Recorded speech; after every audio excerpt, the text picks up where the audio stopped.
L'invité de ce Smart Impact, c'est Marie-Pierre Aulas. Bonjour. Bonjour. Ravi, heureux de vous accueillir. Vous êtes la directrice générale de la Fondation Dassault Systèmes. On va commencer par une question évidente. C'est quoi la mission ou les missions? Il y en a plusieurs de cette fondation. Effectivement, il y a 3 missions. La première, c'est l'éducation. L'éducation des jeunes, des collégiens et des lycéens pour les sciences et technologies. Leur montrer que ce sont des métiers qui sont importants, dans lesquels ils peuvent avoir des carrières, et dans lesquels ils peuvent s'épanouir. La seconde, c'est la recherche. Accompagner les chercheurs grâce notamment aux univers virtuels, c'est-à-dire des représentations numériques du monde réel, pour leur permettre d'aller plus loin dans leurs recherches, de tester leurs hypothèses et donc de progresser.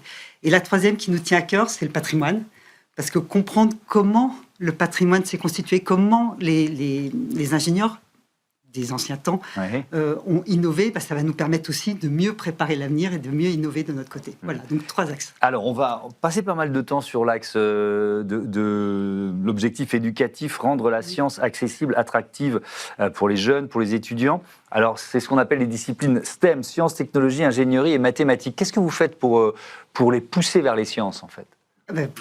Pas mal de choses. En fait, on a 2 types d'actions. On a des actions qui s'adressent directement aux élèves et puis des actions qui vont aller directement plutôt vers les enseignants qui sont le relais pour les élèves. Pour les enseignants, par exemple, on travaille avec une autre fondation qui s'appelle C'est Génial. On a une initiative qui s'appelle Professeurs en entreprise. Et Professeurs en entreprise, c'est créer des liens entre les enseignants et l'entreprise et le monde de l'innovation. Parce que très souvent, les enseignants ne connaissent pas le monde de l'innovation, ne connaissent pas bien, tout du moins, les enjeux scientifiques et technologiques que peuvent avoir les entreprises aujourd'hui et les carrières, encore une fois, que ça amène. Donc, on échange avec eux. Ça fait partie d'un cadre de formation. On passe une journée avec eux pour leur montrer les enjeux scientifiques et technologiques, encore une fois. Et ensuite, pour les élèves, je vous laisse ensuite développer le deuxième aspect, mais c'est aussi, j'imagine, pour les profs, une façon de rendre leur discipline plus concrète, ça peut faire peur, les maths ou la physique, et là d'un seul coup on se dit ah tiens, voilà ce que je pourrais faire, quoi. C'est exactement ça. Oui. C'est à quoi ça sert, et donc quand un professeur est capable d'expliquer à un élève à quoi ça sert les maths, à quoi ça sert la physique, et qui lui donne des exemples très tangibles, bien sûr, ça fait la différence, absolument. Alors ça, c'était le premier point. Il y en avait un deuxième que vous vouliez développer. Quand on va aller plus vers les élèves, alors on a un rôle avec les collaborateurs de Dassault Systèmes, on a des rôles modèles aussi, notamment chez les filles, leur montrer qu'il y a des femmes qui ont des carrières incroyables, qui sont très bien dans leur basket, et ça, c'est très impactant. On a par exemple une action qui s'appelle Wi-Fi à Trappes, avec des collégiennes qui ont des ateliers avec des collaboratrices de Dassault Systèmes. Et puis, on a une autre action qui s'appelle Mission Océan, qui est un grand projet qui a été développé avec le ministère de l'Éducation nationale. Et là, c'est de la création de contenu pédagogique sur différentes thématiques, différentes matières, mais en s'appuyant toujours sur les océans pour à la fois les sensibiliser aux questions d'environnement et leur permettre d'approfondir les disciplines. Est-ce que vous voyez des appétences, enfin, je ne sais pas, si vous partez vers Mission Océan, là, tout de suite, ça va connecter chez les jeunes? Est-ce que c'est plus difficile, par exemple, de convaincre les jeunes filles de se lancer dans des... Parce qu'on voit que, malheureusement, les statistiques restent assez stables et à des niveaux décevants, quoi. Vous voyez ce que je veux dire? Je vois très bien. Il y a des défis plus difficiles que d'autres à relever? Alors, les jeunes filles, c'en est un, très clairement, et très tôt, dès le collège, et même, a priori, même avant le collège, dès la primaire, effectivement, leur montrer qu'elles sont capables. C'est même plus là, on n'est même plus au niveau des métiers, on est vraiment au niveau de la capacité à embrasser les mathématiques, la physique, les sciences en général, pour pouvoir, elles, se projeter. Les rôles modèles, ils sont essentiels dans ce cas-là. Les rôles modèles, ils sont essentiels. Les études le prouvent. C'est vraiment en se projetant des rôles modèles qui soient féminins ou de la diversité aussi. On ne parle pas que des filles et garçons, on parle aussi de diversité culturelle, c'est essentiel. Alors, il y a aussi l'utilisation des logiciels Dassault Systèmes qui est au cœur de vos programmes, notamment la simulation 3D, la modélisation. Toujours à propos alors peut-être plus des étudiants, mais à quel point ça peut changer leur manière d'apprendre, d'expérimenter? Ça change tout. Ça change tout. Ah oui. Alors, déjà parce qu'on apprend avec plaisir. Et quand même, quand on est dans le plaisir, on apprend mieux, on accélère, évidemment. Et puis, de manière très concrète, grâce aux univers virtuels, on peut aussi aller dans des endroits où on n'irait pas. Je vais vous donner un exemple très concret. On a créé un contenu pédagogique pour les bacs pro MELEC, en électricité, électronique. Ok.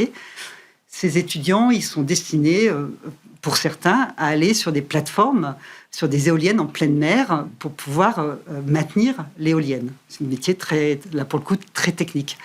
C'est compliqué à apprendre ça. C'est compliqué d'envoyer des élèves. Le stage n'est pas simple à organiser. Oui. Envoyer des élèves en haut d'une éolienne en pleine mer, autant dire que pour toutes les raisons que vous pouvez imaginer, c'est pas possible. Donc on a créé un contenu pédagogique en virtuel. Donc en virtuel, ils apprennent les gestes de sécurité, ils apprennent à maintenir l'éolienne dans des conditions comme s'ils étaient en réel, hein, c'est-à-dire qu'on peut avoir le vertige quand on est en haut de l'éolienne, mais en tout cas, ils apprennent plus vite et mieux qu'avec un livre, j'ai envie de dire. Il y a même un concours, je crois, qui s'appelle le concours Made in 3D. De quoi il s'agit ? Alors, Made in 3D, c'est un concours qu'on a développé avec la main à la pâte et qu'on a aussi bien accéléré, notamment en Inde et aux États-Unis, qui permet à des élèves de créer une start-up virtuelle. Ils se regroupent à 5 et ils inventent un produit qui leur permettent un produit pour améliorer le quotidien, et ils le conçoivent, ils le simulent, ils l'impriment en 3D, ils font une campagne marketing. Et l'idée là, c'est dans cette start-up virtuelle, c'est de permettre aux élèves de travailler ensemble et de voir les compétences des uns et des autres. Il y en a un qui va avoir plus d'imagination, il y en a un qui va être meilleur sur la 3D, puis il y en a un qui va se dire le marketing, c'est mon truc. Et comme ça, ils se projettent aussi, là encore, de manière très concrète dans des métiers. Il y a des exemples, enfin, je ne sais pas depuis combien de temps il existe ce concours Made in 3D. Made in 3D, ça fait 5 ans. Oui, on a un peu de recul pour voir ces collégiens, ils sont quoi ? Certains, ils font des études supérieures. Enfin, vous voyez ce que je veux dire dans le déclic que ça peut représenter. Alors, ce qui est très chouette, c'est que la Fondation, aujourd'hui, elle a 10 ans. Oui. Et donc, maintenant, je vois arriver des élèves, alors avec Made in 3D, mais... je vais donner un autre exemple qui, moi, m'a beaucoup ému, qui est avec les apprentis d'Auteuil, avec des enfants qui sont quand même dans des difficultés scolaires lourdes. On a un autre concours qui s'appelle Course en cours, où les élèves doivent simuler une petite voiture automobile de course et puis faire une course. Et puis, se projeter comme une écurie de course. Et là, c'est pareil, on est dans de la simulation. Là, on est dans la simulation virtuelle, etc. Exactement. Et un élève qui était en 5e, donc il y a 6 ans maintenant, et qui était quand même en très très grande difficulté, qui a contribué, qu'on a accompagné, et la maman m'a appelé il y a 1 an en disant, vous savez, mon fils, on n'aurait jamais cru ça, mais il a fait son bac pro, il est rentré, il a fait une école en cybersécurité. Maintenant, j'aimerais savoir si vous pouvez le prendre en stage, parce que maintenant, il est ingénieur en cybersécurité. Donc, c'est les choses qui sont très impactantes. Et qui nous rendent très, très fiers. Ouais, j'imagine. Sur l'environnement, parce qu'on a parlé de mission océan, il y a d'autres programmes emblématiques comme ça pour développer, agir en matière de défense de l'environnement ? Oui, on soutient un projet là dans l'axe recherche. On a un projet avec le CNRS à Montpellier et SUPMECA, l'école d'ingénieurs. Et ensemble, ils travaillent à la réalisation de balises qui permettent de suivre les poissons.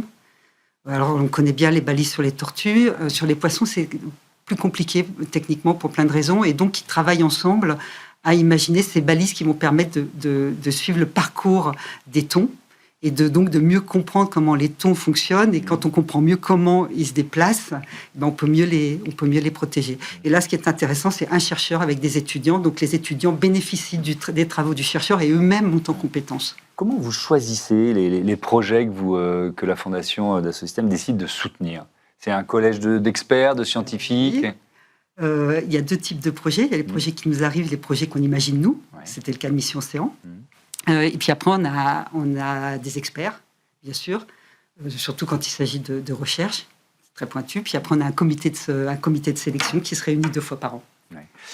Cette fondation, elle prend sa part, j'imagine, dans la stratégie RSE du groupe, de l'entreprise ?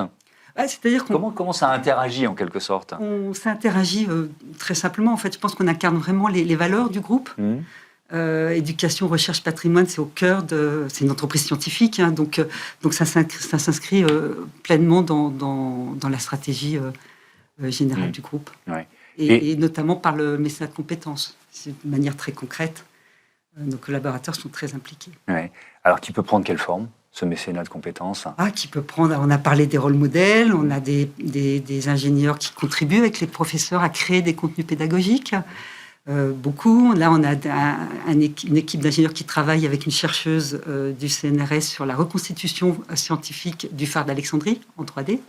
En réunissant tout ce qu'elle a pu trouver et en l'accompagnant dans ses travaux, on reconstitue.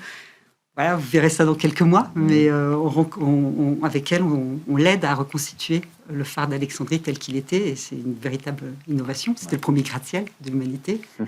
Et je tease un peu, mais c'est bien, on va découvrir ça. Un dernier mot toujours pour voir comment l'action de la Fondation s'intègre dans les actions RSE du groupe. On parlait de diversité, on parlait d'appétence des jeunes filles pour les matières scientifiques. Est-ce qu'il y a un lien entre ce que vous faites là et la politique de recrutement de Dassault Systèmes? Vous voyez ce que je veux dire? Est-ce que vous appliquez finalement, parce qu'on sait tous, on en a parlé souvent ici, qu'il peut y avoir des biais de recrutement, que toutes les entreprises n'ont pas la capacité à élargir un peu le spectre des recrutements. Est-ce que vous réussissez à appliquer les mêmes principes dans le recrutement du groupe?